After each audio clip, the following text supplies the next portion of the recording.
tardes a todos, ¿cómo están? ¿Cómo les fue en el examen? ¿Qué les pareció? ¿Bien? ¿Mazo? ¿Mazo? ¿Fue difícil? No. Todo bien. Me presento para los que no me conocen. Mi nombre es Rubén Fernández. Yo soy uno de los organizadores de este curso con la autora Bergottini. Vamos a ver el cuarto módulo del curso, que es anticoagulación en hemodiálisis. Y en la segunda parte, Iván Montenegro nos va a hablar sobre la parte práctica y técnica de enfermería. ¿Sí? Va a estar separada en dos partes. Bien, vamos a empezar entonces. Este es el esquema de la charla. Van a ver que hay muchos temas. Esto forma parte del programa. Primero vamos a ver la hemostasia y la cascada de coagulación, los factores que favorecen a la coagulación en hemodiálisis, los anticoagulantes que más se utilizan y la diferencia con los antiagregantes y los fibrinolíticos. Vamos a ver la monitorización de la coagulación en diálisis, las técnicas de anticoagulación, las distintas modalidades que se usan. Y por último, extra, vamos a ver la prevención de trombosis de catéter, ¿sí? Algo que no estaba, pero se agregó un poco más para agregar. Bueno, para empezar, ¿alguno me puede decir cómo se define hemostasia? ¿Alguien sabe? Levante la mano.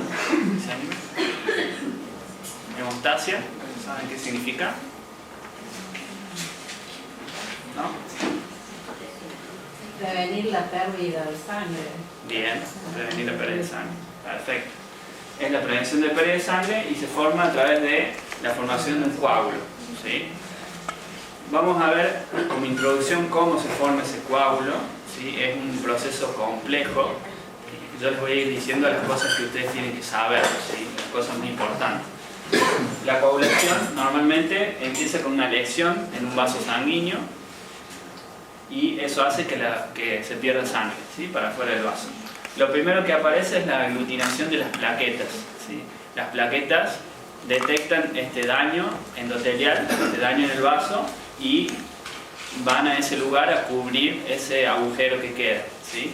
Ahí se produce la activación de las plaquetas liberan unas sustancias como tromboxano, ADP, varias sustancias químicas que hacen atraer más plaquetas, ¿sí? Entonces llegan más plaquetas a ese lugar y eso es lo que se llama agregación plaquetaria, ¿sí? O aglutinación de las plaquetas. Llegan al lugar y forman un tapón, que es un tapón flexible. Luego, este daño en el endotelio va a disparar algo que se llama la cascada de coagulación, ¿sí?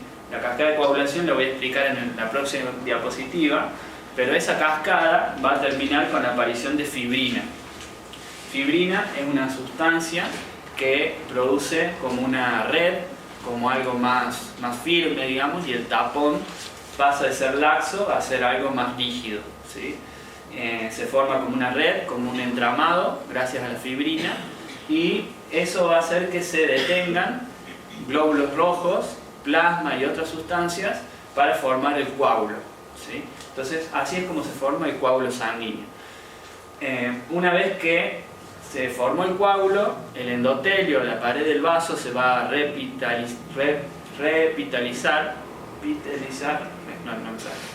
la pared del vaso se va a volver a formar y el coágulo ya cumplió su función porque ya no va a perder más sangre. Entonces ahí el coágulo se reabsorbe o se retrae, ¿sí? La sangre tiene el organismo tiene varias sustancias que hacen que el coágulo se forme o que desaparezca según la necesidad. Entonces, cuando hay una lesión en un vaso, lo que pasa es que se activa la cascada de coagulación. Y hay dos formas de activarla, una vía extrínseca y una vía intrínseca. La vía extrínseca se da por la aparición de algunas sustancias de un tejido lesionado, ¿sí? Es lo que vemos cuando un vaso se daña. Y la vía intrínseca se forma cuando hay alguna alerta, alguna alarma que le da a la sangre para que se active la cascada de coagulación. Esto es lo que pasa en la circulación extracorpórea en la diálisis, ¿sí? La sangre entra en contacto con superficies que no son las del endotelio y se rompen algunas células, se liberan fosfolípidos de algunas membranas y eso hace que se active la cascada de coagulación por la vía intrínseca, ¿sí? No hace falta que conozcan cada uno de los factores, simplemente sepan que es una reacción en cadena, un factor va activando al otro y eso lleva a una vía común. Una vía común que es el factor 10 se activa. El factor 10 activado va a formar un complejo que se llama complejo activador de la protrombina. Ese complejo activador de la protrombina convierte la protrombina en trombina y la trombina, ¿cuál es su función? Convertir en fibrinógeno en fibrina, ¿sí? La fibrina es esto que yo les mostraba anteriormente, lo que decía que hacía el tapón más rígido, ¿sí? Es la vía final de la cascada de coagulación. La fibrina se forman polímeros y luego se forman enlaces cruzados que va a detener a los glóbulos rojos y a formar el coágulo sanguíneo, ¿sí? Entonces, todos estos factores de coagulación, la gran mayoría, se sintetizan o se forman en el hígado. Por eso es que cuando hay algún problema hepático grave, los pacientes no tienen una buena coagulación y tienen problemas de hemorragia. Y para crear estos factores necesitan de vitamina K, y el déficit de vitamina K también es algo que altera la coagulación. Y el anticoagulante más famoso y más conocido, que no se usa en diálisis, les voy a explicar por qué, es la warfarina, que actúa sobre la vitamina K, ¿sí? No permite que se formen estos factores de coagulación. Bien, entonces, para pasar en limpio lo que acabamos de hablar, les voy a mostrar un pequeño video de esto, ¿sí?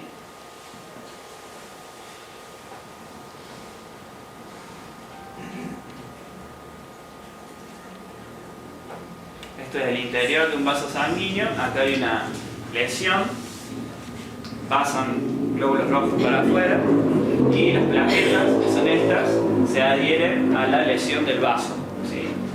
Las plaquetas se activan y empiezan a llamar a otras plaquetas para que se forme la agregación plaquetaria. Van a formar un tapón flexible para evitar la pérdida sanguínea. Dentro de la pared del vaso se liberan algunas sustancias que activan la vía extrínseca en este caso y la vía intrínseca, que termina con la activación del factor 10, que dijimos el factor 10 es la vía final común, ¿sí? En este caso es la vía extrínseca y en este caso es la vía intrínseca. Hay una reacción en cadena que un factor va activando al otro y termina con la activación del factor 10 y con el complejo activador de la protrombina, ¿sí? Esto es lo que hablábamos recién. Ahora, este complejo activado va a convertir la protrombina, la va a romper una parte y va a quedar la trombina libre. La trombina es la parte fisiológica, la que va a actuar sobre el fibrinógeno, ¿sí?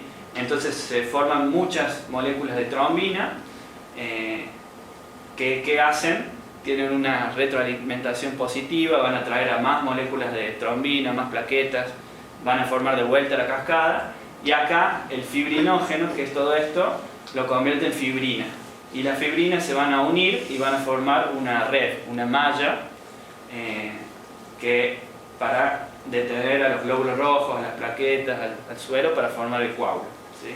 Esto es la formación del coágulo y la cascada de coagulación. ¿Se entendió? ¿Vamos bien? ¿Está ahí? Pregunta. Sí. Entonces la vía intrínseca, con la diferencia de la extrínseca, es que una va activando a la otra. Sí. Y la otra. En realidad las dos son complejas y se van activando entre sí, pero la vía extrínseca detecta una lesión en el vaso sanguíneo, ¿sí? Y se activa a partir de eso. Y la vía intrínseca se activa porque hay una turbulencia en el flujo o hay un traumatismo en la sangre y se activa de esa manera, ¿sí? Son dos métodos que tiene el organismo para generar un trombo, ¿sí? Entonces, en el organismo normalmente hay un equilibrio, hay factores que son procoagulantes y factores anticoagulantes. Cuando el organismo necesita formar un coágulo, incrementa estos factores y disminuye estos, y cuando no necesita, al revés, ¿sí?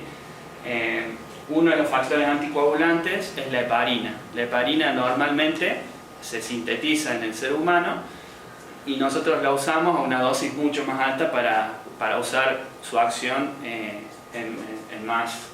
con más potencia. ¿Qué pasa en diálisis? Lo que hablábamos recién. La circulación sanguínea extracorpórea no es el endotelio, tiene otra composición. Si bien los materiales que se usan en diálisis están hechos para que la coagulación no sea inmediata, sino para que se retarde un poco, ¿sí? Tiene materiales hechos para eso. Igualmente va a activar la cascada de coagulación y la formación del coágulo. ¿Y qué problema creen que puede traer al paciente si se tapa todo el filtro, las guías y se coagula el circuito? Bien, anemia, el segundo, el más importante. ¿Algún otro?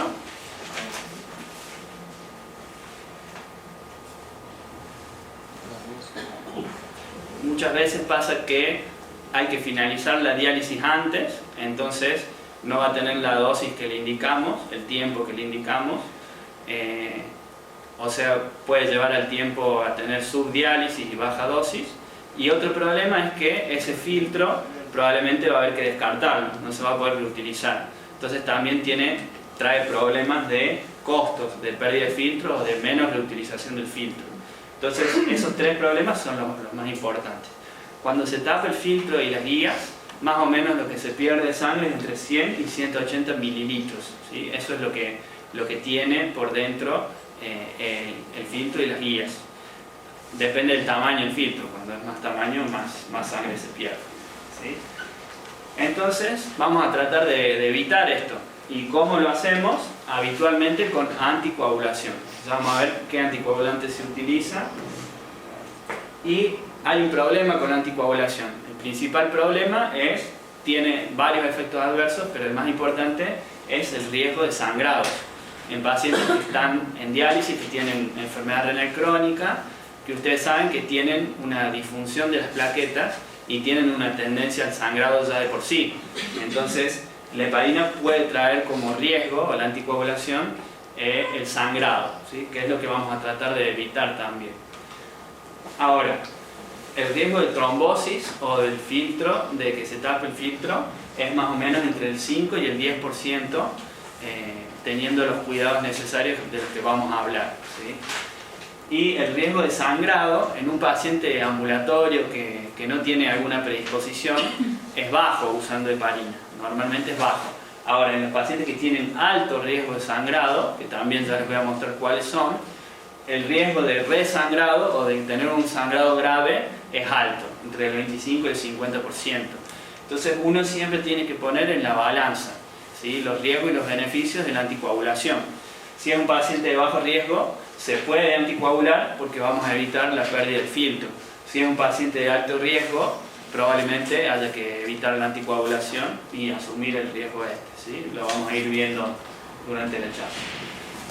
Esto es algo que me pareció importante, cuáles son los factores que favorecen a que el circuito extracorpóreo se coagule, ¿sí? El filtro y las guías. Primero, y muy importante, es el flujo sanguíneo bajo.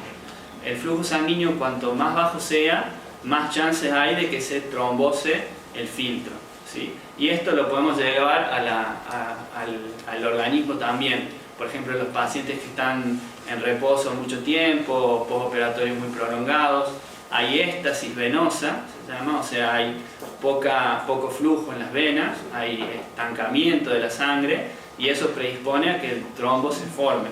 Entonces el flujo sanguíneo bajo, el QV bajo de la bomba, predispone a la trombosis.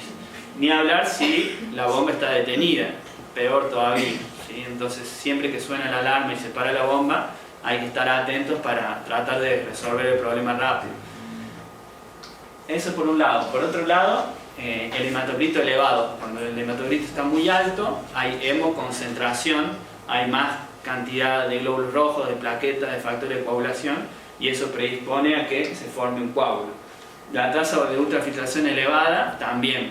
va a hemoconcentrar, va a sacar plasma, va a sacar líquido y la sangre se va a concentrar y eso aumenta el riesgo. La recirculación del acceso vascular también.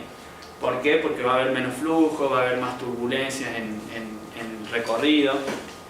Las transfusiones sanguíneas y la infusión de lípidos en diálisis también predispone a que se forme el coágulo por lo mismo, por la hemoconcentración. El uso de cámaras de goteo, el aire, ¿sí? Cuanto más aire hay, más turbulencia va a tener la sangre. Y dijimos que la turbulencia activa la cascada de coagulación. Entonces, cuanto más aire hay, va a formar espuma, turbulencia y va a activar la cascada de coagulación. La temperatura elevada también predispone a formar un coágulo, Sobre todo vamos a ver un esquema de diálisis que es el esquema de diálisis sin heparina. Hay que tener especial cuidado con todos estos factores y mucha precaución. Bien, ¿se entendió esto? ¿Hay alguna duda? Esto es muy importante y les voy a preguntar más adelante sobre estos temas. Bien, ¿cuáles son los anticoagulantes más usados en diálisis? Por lejos en Argentina y en Latinoamérica y en Estados Unidos es la heparina no fraccionada, ¿sí? Es la recomendación de las guías Kadoki, que son las guías en las que se guía Estados Unidos y toda América. La recomendación es que se utilice heparina no fraccionada, heparina sódica. Se extrae de tejidos animales, bovinos o porcinos. Tiene una acción inmediata, por eso es que se lo utiliza. Uno coloca la heparina y a los 3-5 minutos ya empieza a actuar. A diferencia de la warfarina. La warfarina necesitamos varios días hasta que entre en rango la coagulación. Por eso es que no se usa warfarina intermitente en diálisis. Tiene una acción inmediata. La vida media, y esto es importante, por eso le puse en mayúscula, la vida media de la heparina es 50 minutos. Este dato es importante. No tiene una vida media prolongada, y esto es bueno para diálisis porque el objetivo es que cuando vuelva a su casa, a su hogar, el paciente ambulatorio, ya no esté anticoagulado, ya se haya ido el efecto de la heparina. Entonces, este punto es importante. 50 minutos puede ser entre 30 y 90 minutos. Y la acción de la heparina puede durar hasta una hora y media, hasta 4 horas puede durar, ¿sí? La vida media, o sea, la mitad, el tiempo medio es 50 minutos y la acción de la heparina hasta 4 horas después puede haber acción todavía de la heparina. Esto depende de cada paciente, del metabolismo, de la farmacocinética, de muchas cosas, ¿sí? ¿Cómo actúa? Se une a un complejo que se llama antitrombina y heparina y aumenta la eficacia de esto. Esto normalmente está en el cuerpo, pero al inyectar, al infundir heparina, la acción de esto se incrementa hasta 100 veces. La potencia es mucho mayor. Y actúa sobre estos factores de coagulación. El antídoto, esto también es muy importante, el antídoto es la protamina, una sustancia que se une a la heparina y la inactiva, ¿sí? Es el antídoto. Bien. Después tenemos la heparina de bajo peso molecular, que se utiliza mucho en Europa, en Argentina y en Estados Unidos, en América no se usa. ¿Por qué? Por distintas cuestiones, sobre todo por cuestiones regulatorias. La ANMAT y la FDA no la autoriza para pacientes con insuficiencia renal avanzada. En cambio en Europa sí la autoriza, incluso las guías europeas las recomiendan, ¿sí? Entonces en Europa se usa más esto y en América se usa esto. Tiene una acción inmediata también, actúa sobre estos factores de coagulación, y el problema que tiene la heparina de bajo peso molecular es que se elimina por vía renal. Como estos pacientes, sus riñones no funcionan, tiende a acumularse en el tiempo y esto puede ser un problema. También es mucho más costosa y no hay estudios que demuestren que sea superior a la heparina no fraccionada, por eso es que no la utilizamos. Y la seguridad también es dudosa, no hay tantos estudios que muestren que se aseguren estos pacientes. El citrato es otro anticoagulante que se lo utiliza de manera regional, ya voy a explicar cómo es. El citrato es un quelante del calcio, es decir, elimina el calcio de la sangre, disminuye mucho su concentración, se une al calcio y lo elimina. Y esto se usa de manera regional, ya voy a mostrar cómo. Repito esto que es importante, la vida media de la heparina es 50 minutos, y el antídoto es la protamina. Esto explica por qué hay que suspender la heparina 1 hora antes de terminar la diálisis, ¿sí? Para que después, al finalizar, al extraer las agujas, se pueda hacer hemostasia de manera más fácil. No es lo mismo anticoagulantes que antiagregantes y trombolíticos, ¿sí? ¿Cuál es la diferencia? Los antiagregantes inhiben la agregación plaquetaria. Lo que hablábamos al principio en la cascada de coagulación, lo primero que se activaba eran las plaquetas, ¿sí?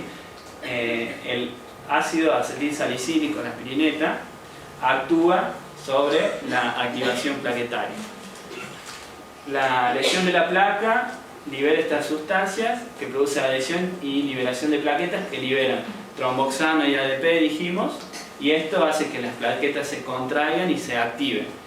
El ácido acetilsalicílico actúa aquí y acá actúa la ciclopidina, el clopidogrel, que son otros antiagregantes, ¿sí? O sea, actúa sobre la agregación plaquetaria, pero no actúa sobre la formación del coágulo. Todos los otros factores de coagulación se activan, funcionan y forman coágulos en estos pacientes.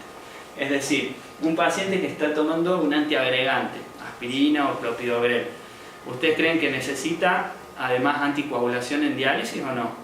Para evitar los trombos. Sí, estos pacientes necesitan de anticoagulación.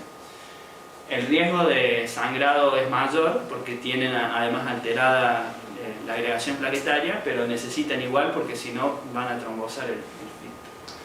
Los trombolíticos, como dice la palabra, producen lisis de los trombos. Lisis, ¿qué significa? Ruptura. Recorta, como está la imagen acá.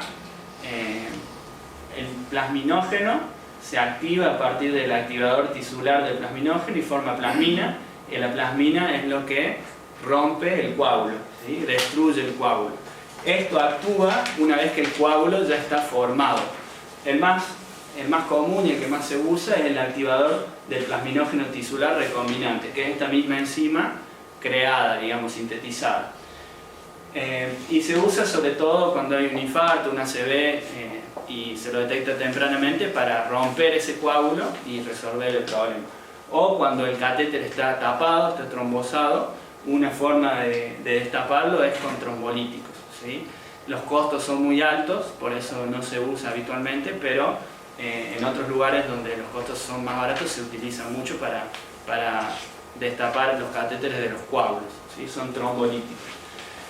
El trombolítico no evita que se formen coágulos, sino que rompe los coágulos que ya están formados, ¿sí? Entonces también es distinto al anticoagulante. El anticoagulante inhibe la formación del coágulo, o más bien lo retrasa el tiempo en el cual se va a formar el coágulo. ¿Alguna pregunta? Estamos bien con el tiempo. Bueno, voy a mostrar las distintas modalidades de anticoagulación, ¿sí? Esta es la más común, la prescripción de heparina, heparina no fraccionada, dijimos que es lo que más se utiliza, y la prescripción de rutina. Hay dos formas. Una es a través de una infusión continua o administración intermitente o en bolos, ¿sí? En algunos lugares utilizan una y en otros lugares utilizan otra. La infusión continua se hace a través de una bomba de infusión continua. En general las máquinas, la mayoría tiene esta bomba, y no está establecido claramente cuál es la dosis ideal para utilizar. Depende mucho de cada lugar, de cada protocolo, ¿sí? El que utilicen. La dosis inicial, este es un esquema habitual. La dosis inicial en infusión continua podría ser 4.000 unidades internacionales, por ejemplo. Esto es importante. La primera dosis se infunde en bolo, la dosis inicial, y tiene que ser por la línea venosa, o sea, la línea que vuelve la sangre al cuerpo.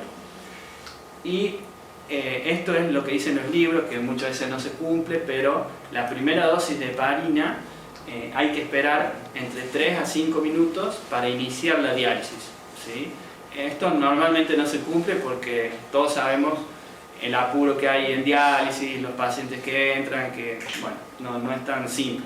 Pero idealmente habría que esperar un tiempito entre que se coloca la heparina y empieza la diálisis. para que la heparina tenga acción. ¿Cómo se puede hacer esto? Apenas se canaliza, se colocan las dos agujas y por la vía venosa se infunde heparina antes de conectar la tubuladura, ¿sí? Esa es una forma. Entonces hasta que conectamos las tubuladuras todo, ya pasó un tiempito prudente y la heparina ya hizo acción, ¿sí? Esto genera anticoagulación sistémica, que esté anticoagulado el paciente.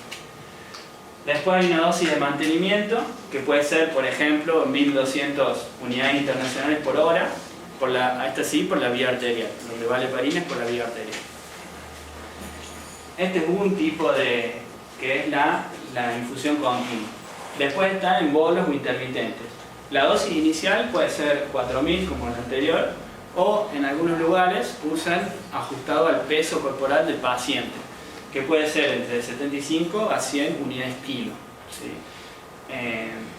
Luego de la dosis inicial se hace una dosis de mantenimiento en bolos cada una hora, que puede ser 500, 1000 o 1500 de heparina. Eso puede ir cambiando según el protocolo y según el paciente, ¿sí? Lo que se hace habitualmente es indicar una dosis inicial y después se va controlando con distintos métodos, como ya voy a mostrar, clínicamente, si con esa dosis está bien o hay que subirla, ¿sí? Y se va aumentando de acuerdo a los resultados que tengamos de la diálisis. Esto ya lo dije, y suspendemos la heparina una hora antes de terminar la sesión, excepto en los catéteres. Este es el esquema. Abajo tenemos el tiempo de diálisis, desde que empieza en la hora 0, 1 hora, 2 horas, 3 horas y 4 horas. Y este es el tiempo de coagulación. Cuando infundimos heparina, el tiempo de coagulación se prolonga, ¿sí? En el esquema B, el esquema A sería en bolos o intermitente. Se pone un bolo importante al principio y después cada 1 hora se va infundiendo heparina de vuelta. Entonces el tiempo de coagulación va variando, pero el objetivo es que durante la mayor parte del tiempo de la diálisis esté el tiempo de coagulación más del 80% del basal, ¿sí? Sea más prolongado el tiempo. Eso es un rango de anticoagulación. El otro método es el método B, que es la infusión continua. Un bolo pequeño al principio y después la infusión continua. Esto también va a tener como objetivo el 80% del valor inicial del tiempo de coagulación. Depende de qué tiempo de coagulación usemos, pero más o menos en general es eso, el 80% del basal.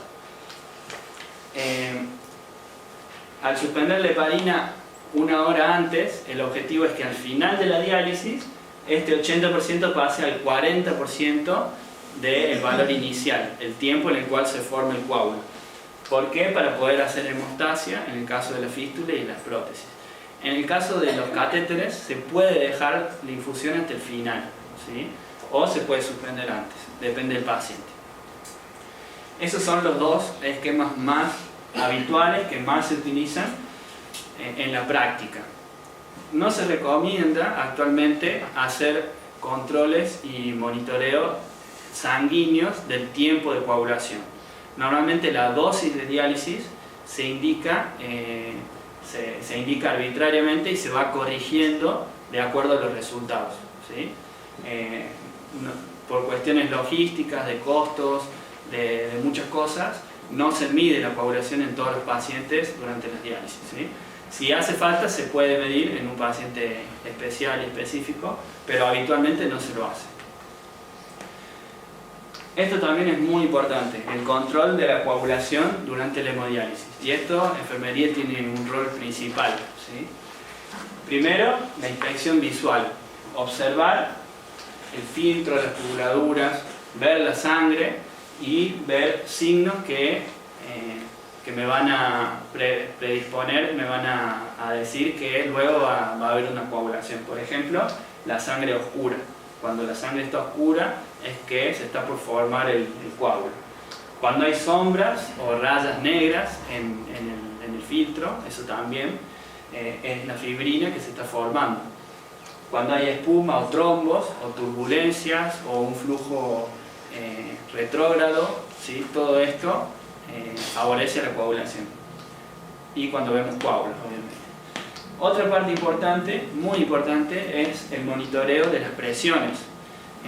Ustedes saben que en la máquina me mide las presiones arteriales y venosas, las presiones negativas y las presiones positivas. Esto es muy importante porque cuando se alteran estas presiones, una de las cosas que puede alterar las presiones es la formación de un coágulo, de un trombo, ¿sí? Se está tapando. O la presión de transmembrana, también cuando aumenta la presión de transmembrana es porque el filtro se está coagulando. Entonces el control del monitoreo, el monitoreo de las presiones durante la diálisis es muy importante, que ustedes vean cada vez que hacen un control cuánto tiene y registren la presión venosa, la presión arterial y ver si en el tiempo eso va cambiando. Si ustedes ven que va cambiando, es que algo está pasando, ¿sí? Hay un problema y hay que ver de qué se trata. Una de las cosas, la más común, es esto, que se está tapando. Otra cosa que tenemos que ver es el aspecto del filtro o del dializador al final de la diálisis. Al final de la diálisis, normalmente en las cámaras suele haber algunos coagulitos, algunos trombos, eso es normal, se puede ver. Pero tenemos que tratar de cuantificarlo, si es mucho, si es poco, podemos ver en porcentajes, si es leve, moderado, severo, si tiene más del 50%, una manera de cuantificarlo, porque si hay mucho es un problema. Coágulos, trombos o depósitos blanquecinos, cualquiera de esas cosas. Y por último, la medición del volumen residual. Cuando disminuye mucho el volumen residual después de la diálisis del filtro, es que probablemente varias fibras se han coagulado, las fibras huecas se han tapado, ¿sí? Entonces, todas estas cosas son marcadores que uno tiene que controlar y que monitorizar durante la diálisis, ¿sí? El rol de enfermería en esto es fundamental. ¿Alguna duda, pregunta con esto? Este es un tema importante. Bueno, los efectos adversos de la heparina no fraccionada son varios. Puede ser prurito, picazón, reacciones anafilactoides, alérgicas, alopecia, pérdida de cabello, osteoporosis, dislipemia, trombocitopenia, que es plaquetas bajas, potasio alto, pero la más importante son las hemorragias, ¿sí? Los sangrados. Dos palabras sobre una enfermedad grave asociada a la heparina.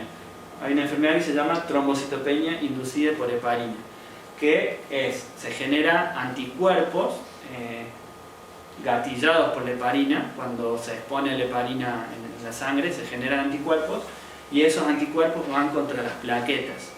¿Y qué hace? En vez de destruir las plaquetas, las activa. Las activa y hace que se forman coágulos, trombos en distintas arterias y distintas venas. Y eso es una enfermedad grave porque se puede tapar una arteria importante, puede producir una gangrena, un infarto, un ACV.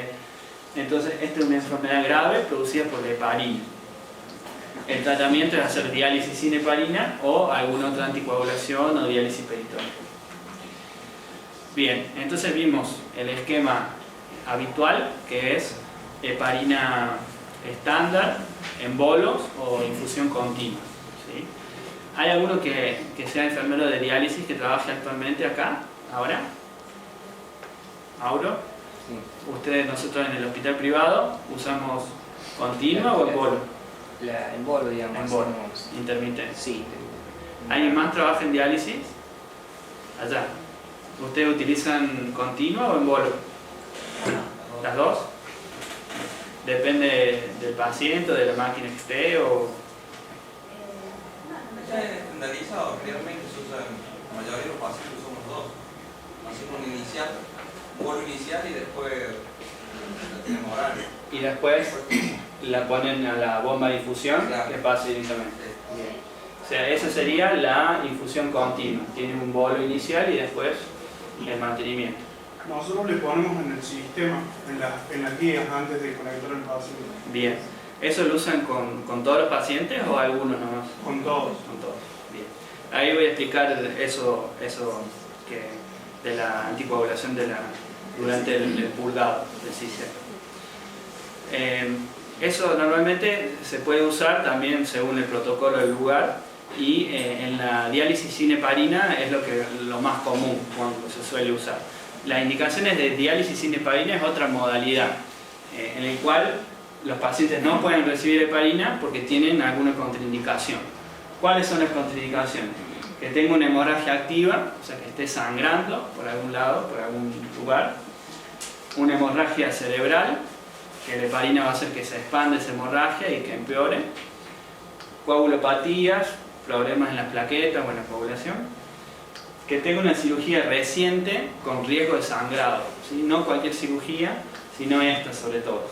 Cirugías vasculares, cardíacas, oculares, trasplante renal o neurocirugías. Esas cirugías hay que evitar la heparina en el postoperatorio porque tiene un riesgo alto de resangrado. La pericarditis se puede convertir en un sangrado en el pericardio. El pericardio es la capa que rodea el corazón. Y en el fallo renal agudo, en algunos centros de diálisis de rutina utilizan diálisis sin heparina, ¿sí? En algunos lugares. Entonces, esto es importante porque en la diálisis crónica la indicación se suele hacer mensualmente, pero puede ser que un paciente haya tenido algún sangrado en el medio del mes y les comenta a ustedes que han tenido melena o hematoquesia o hematuria o algo, y eso les tiene que llamar la atención, ¿sí? Quizá en esa diálisis hay que suspender la heparina porque tiene un sangrado activo.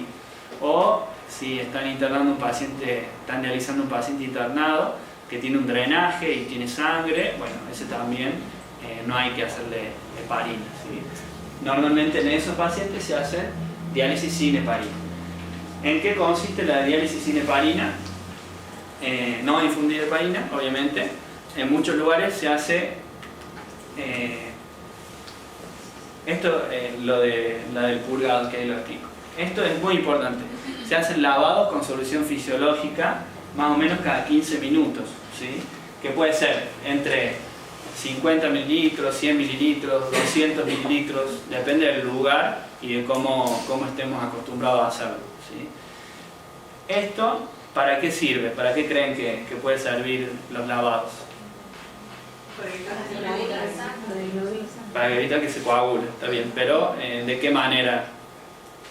O sea, ¿qué hacemos cuando pasamos líquido acá? Aumenta el volumen. Aumenta el volumen, bien, se diluye, o sea, evita bien. Minimizar la hemoconcentración, o sea, que no se concentre en la sangre, sino que se diluya. Y también vamos a poder mirar mejor el filtro, ¿sí? Para ver si tiene trazas de fibrina, coágulos.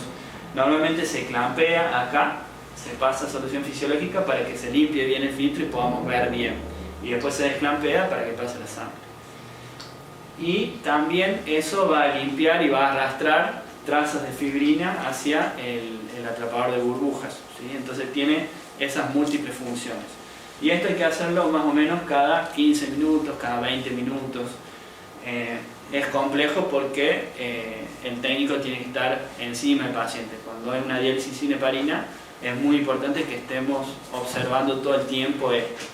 Dijimos la observación y, en segundo lugar, la medición de las presiones, el monitoreo de las presiones. Hay que observar y registrar la presión venosa, la presión arterial, la presión de transmembrana y ver cómo evoluciona durante la diálisis, si se altera durante la diálisis o no.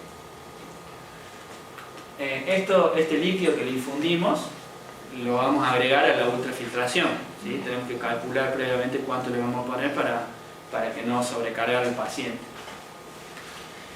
Esto es lo que hablábamos recién, el tema del cebado. Normalmente en algunos lugares el protocolo incluye cebar el circuito y el filtro con 1 litro de solución fisiológica y heparina, entre 2.000 y 5.000 unidades internacionales de heparina.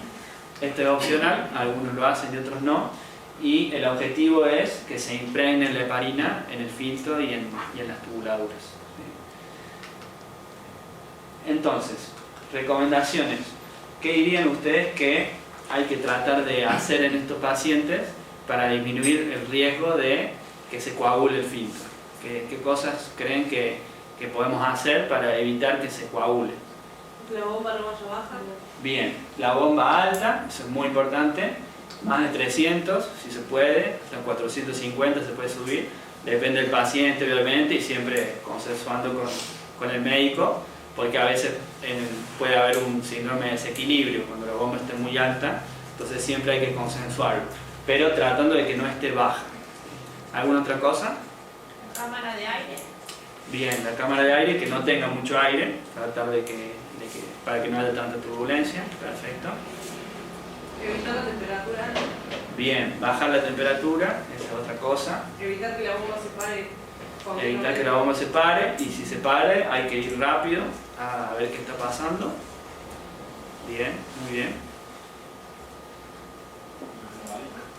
Los lavados son muy importantes, estar ahí encima, la observación, la medición de las presiones. Otros consejos son cuando se usa un dializador más pequeño, la velocidad de la sangre que circula en el dializador es más rápido. Los dializadores más grandes circula más lento y hay más riesgo de que se tape. Tratar de evitar transfusiones o infusión de lípidos o nutrición parenteral para que no se coagule el sistema. Hay veces que hay que transfundir sí o sí y no nos queda opción. Pero en ese caso, si se puede usar una vía periférica, mejor, para evitar la hemoconcentración en el filtro. ¿Sí? Evitar tasas de ultrafiltración muy altas y evitar, esto ya lo dijimos. Esto voy a mostrar rápidamente, no es mi intención mostrar en detalle trabajos ni estudios de investigación, simplemente quiero que vean de dónde viene todo esto y que hay trabajos previos, hay ensayos clínicos que demuestran que esta técnica se puede usar y que tiene buenos resultados, que es segura y que es eficaz. Este es un estudio que se hizo hace muchos años, en el 87 en Estados Unidos, que hicieron 49 pacientes que estaban internados, ¿sí? Empezaron a usar la diálisis sin heparina. Tenían todos contraindicación para anticoagulación, porque estaban sangrando, porque tenían un riesgo alto de sangrado. ¿Y cuáles fueron los resultados? El 90% de las diálisis fueron exitosas, terminaron bien y no se tapó el filtro. Con este método que yo les mostré anteriormente, pasando solución fisiológica, teniendo en cuenta todas estas precauciones. El 2% se tapó el circuito, que es un porcentaje bastante bajo, y el 7% hubo que convertirlo a heparina mínima. Es decir, el técnico vio que se estaba por tapar el filtro, le avisó al médico y decidieron agregarle algo de heparina para que no se tape. Y estas diálisis terminaron bien, ¿sí? No hubo problemas. Entonces, esta técnica se usa hace muchos años, tiene demostrada eficacia y seguridad, ¿sí? Y si uno lo hace bien, tiene una tasa alta de éxito. Y ellos se preguntaban si la dosis de diálisis va a ser igual o menor que cuando no hacen heparina, ¿sí? Porque estamos pasando solución fisiológica. ¿Por qué creen que se preguntaron esto? Que al infundirle solución fisiológica podría haber disminuido la dosis de diálisis. ¿Por qué creen que? Porque aumenta el volumen. Aumenta el volumen. ¿Alguna otra cosa? ¿Cómo? Se pasa sodio, sí, pero el clearance de urea, por ejemplo, de fósforo, de creatinina, ¿por qué creen que puede haber disminuido o no? La concentración no es la misma. Bien, eso. La concentración no es la misma, se diluye. Y ustedes saben que el clearance se hace por difusión, por diferencia de concentraciones. Entonces, cuando hay menos concentración en la sangre, va a haber menos clearance. Ellos dijeron eso y se preguntaron. Quizá le estamos haciendo una diálisis menos eficaz, pero compararon con los que tenían heparina y la dosis era igual, era similar. ¿Por qué? Porque uno no está infundiendo solución fisiológica todo el tiempo, ¿sí? Es intermitente, y en esos momentos quizá la difusión sea menos, pero cuando uno no pasa a solución fisiológica la difusión es normal, y al final de la diálisis no hay diferencias, es decir, que es efectivo. Esto no es que disminuye la eficacia de la diálisis por pasar a solución fisiológica, ¿sí? La otra, ya falta menos, la otra técnica es la heparina mínima, ¿sí? En los pacientes que tienen alto riesgo de sangrado o que están sangrando, no hay que hacer heparina. Pero hay pacientes que tienen algo intermedio, un riesgo moderado de sangrado, ¿sí? O tienen una cirugía reciente y ya pasaron algunos días. Entonces, lo que se puede hacer es una diálisis con heparina mínima, ¿sí? O heparina medida. Otros pacientes que usan heparina mínima son los que tienen sin heparina, se está tapando el coágulo, se está tapando el filtro y se pasa a heparina mínima. ¿Cómo es esta técnica? Es igual, nada más que se infunde menos cantidad de heparina, para que el rango de anticoagulación no sea el 80%, sino el 40% durante toda la diálisis, ¿sí? En la otra técnica va a ser el 40% al final de la diálisis. En esta va a ser el 40% del tiempo de coagulación durante toda la diálisis, ¿sí? Es una anticoagulación intermedia. Esto hace que evita que se forme el trombo, ¿sí? Pero que no haya un riesgo de sangrado tan alto. Hay distintos esquemas. Uno podría ser 750 de vuelo inicial y 600 unidades internacionales por hora, y se puede dosar la coagulación durante 30 minutos. Esto no se hace, pero se podría dosar en sangre el tiempo de coagulación y ajustar la bomba según los resultados. Este esquema sería el C. La dosis de heparina es menor y está al 40% durante toda la diálisis, ¿sí? Es una heparina minimizada. Otra técnica es la anticoagulación regional con heparina, pero revertida con protamina. Dijimos que la protamina es el antídoto de la heparina y la inactiva, ¿sí? Entonces, un método que se utilizaba, ya prácticamente está en desuso, es infundir heparina acá para anticoagular la sangre, e infundir protamina acá para que se una a la heparina y se inactive. Entonces a la sangre sistémica, la sangre ya no está anticoagulada. En cambio en el circuito sí. Esto se llama anticoagulación regional. Es una muy buena idea. El problema es que la heparina y la protamina, una vez que se metaboliza en el hígado, se libera esa heparina y puede tener un sangrado de rebote a las 2 o 4 horas después de la diálisis. Por eso es que ya no se lo utiliza mucho. Este es un estudio que comparó los dos métodos anteriores: anticoagulación regional versus heparina mínima. Y ellos vieron que la pérdida del filtro era similar, pero los que usaban anticoagulación regional con protamina tenían mucho más tasa de sangrado que los que usaban heparina mínima. Entonces, directamente, si hay un paciente con riesgo moderado de sangrado, usamos heparina mínima en vez de heparina regional. ¿Sí? Tiene mejores resultados y por eso se ha dejado de usar este método.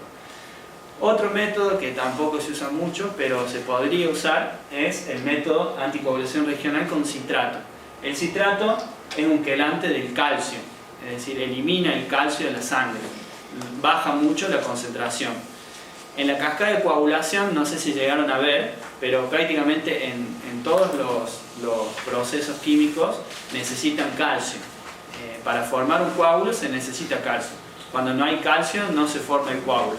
Entonces el citrato disminuye mucho el calcio y no se forma un coágulo, se anticoagula. Para hacer esto, el calcio es necesario en el organismo. La hipocalcemia puede generar daños muy graves. Entonces hay que infundir calcio permanentemente, una bomba de infusión en la vía venosa de calcio, y hay que controlar el calcio estrechamente, porque si no puede tener consecuencias graves. Entonces es un poco engorroso, es difícil de hacer y necesita de muchos controles estrictos. A veces se usa en las terapias continuas. Acá en Argentina creo que no, pero en Europa o en Estados Unidos sí se utiliza un poco más. Y tiene otras complicaciones, alcalosis metabólica, hipernatremia. Hay otros métodos, que es la heparina de bajo peso molecular y algunas otras cosas. Y por último, el tema del catéter, de la anticoagulación en el lumen del catéter. ¿Tienen alguna pregunta hasta ahora? ¿Estamos bien? Bueno, esto en realidad no estaba incluido dentro de la clase, pero me pareció importante agregarlo. ¿Cómo sellamos normalmente el catéter, la luz del catéter, para que no se tape, para que no se forme un coágulo?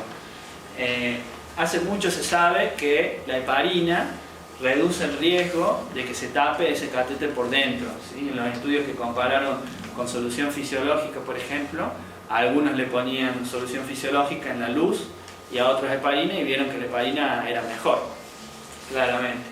Y después, con el tiempo, ha habido varios estudios que compararon la heparina con otras sustancias para infundir en el lumen del catéter, para ver si tenían mejores resultados o no, porque la heparina tiene el problema que cuando uno infunde en la luz del catéter puede pasar un poco de heparina a la sangre, y eso puede generar problemas porque genera anticoagulación, y hay que ser muy cuidadoso porque 1 mililitro de heparina es mucha concentración. Entonces se está buscando hasta hoy algún otro método para mantener el catéter permeable y que no pueda generar riesgos. Entonces se utilizó, por ejemplo, citrato, y vieron que no era mejor que la heparina, y es más cara también.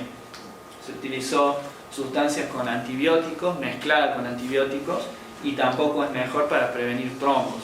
Sí es mejor para las infecciones, pero no para los trombos. Se utilizó que yo le decía trombolíticos. Esto sí es mejor para la permeabilidad de la luz del catéter, pero son carísimos. En Argentina sería imposible usarlos para sellar un catéter siempre, es imposible, son muy caros. Pero eso es lo único que hasta ahora se sabe que sea mejor que la heparina, ¿sí? El citrato, hay algunos estudios que muestran un poco de mejoría porque tendría también un efecto antimicrobiano, pero tampoco está muy demostrado que sea mejor que la heparina. Después se usó etanol, que no mostró ventajas. Se usó anticoagulantes sistémicos, que tampoco usaron ventajas, solamente un estudio mostró. Y la indicación es muy controversial, de anticoagular a un paciente durante todo el tiempo para prevenir la trombosis del catéter no se hace, excepto en casos muy especiales.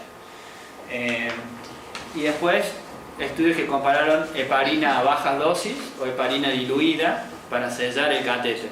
Esos estudios sí mostraron que se puede usar heparina diluida o se puede usar heparina pura, ¿sí? Son similares los resultados. 5.000 unidades internacionales por mililitro o 2.500 o 1.000 por mililitro. Se puede sellar el catéter con menos concentración, con heparina diluida, y eso podría disminuir los riesgos, porque si pasa heparina no es lo mismo que esté diluida que esté pura, digamos. Entonces, para finalizar, sugerencias: siempre ustedes que lleven un paciente ven las indicaciones que tiene antes de conectarlo, le preguntan cómo están y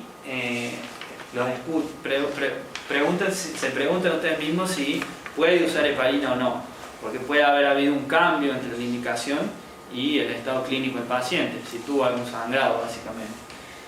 Ven el método de infusión y la dosis, hay que tener cuidado con la precisión de la dosis.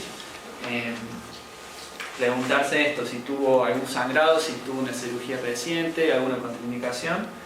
Importantísimo la monitorización, ¿sí? La observación del filtro, de las guías, si hay que hacer lavados con solución fisiológica es muy importante también. Al igual que si una paciente femenina está menstruando. Eso también, eso es muy importante. Está menstruando y tiene una menstruación importante, también, ¿sí? Hay que o hacer heparina mínima o suspender la heparina por esa diálisis, hay que ver. Las presiones, monitorizar las presiones venosas y arteriales y de transmembrana, y ver el dializador durante la diálisis y después de la diálisis. Sugerencias para reducir el riesgo de trombosis del circuito extracorpóreo, lo que hablábamos recién: el flujo de la bomba, las turbulencias, la hemoconcentración, todas esas cosas son importantes. Sugerencias para prevención de trombosis del catéter. Esto no lo dije, es muy importante. Lo más importante para prevenir que se tape un catéter son el purgado del catéter. Cuando inicia la diálisis hay que purgarlo, limpiarlo bien, y al final de la diálisis también hay que purgarlo bien, porque puede haber pequeños trombitos o fibrina o algo en los lúmenes, y eso hay que limpiarlo, ¿sí? Hay que limpiarlo y también hay que ser preciso con la cantidad de heparina que hay que colocar. No hay que tratar de poner ni de más ni de menos, ¿sí? Entonces ese sería el final y las recomendaciones. Muchas gracias.